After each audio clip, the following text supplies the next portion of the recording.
How to log in KeyBank credit card online accounts. Hello and welcome back to Official Help Desk.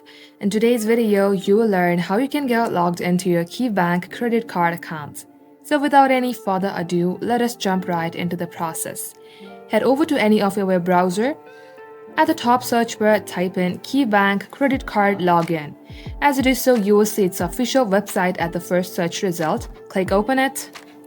And at this page on your right hand side, click on to sign on. At the middle section, simply type in your user ID.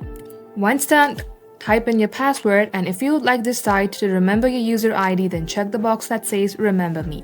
Now click on sign on. In case you are having any trouble signing into your account, click on problem signing on and get help resetting your account. From here you can choose if you have forgotten your user ID, your password, or if you would like to unlock your account. Just like so, this is how you can do it. So that wraps up today's tutorial. If you would like to see more videos on this topic, then all you have to do is comment down below and we will get back to you soon with more tutorials like this. In the meantime, what you can do is like this video and subscribe to our channel, and don't forget to hit the notification bell icon so that you will get a notification whenever we post. Thank you for watching. We will catch you up soon.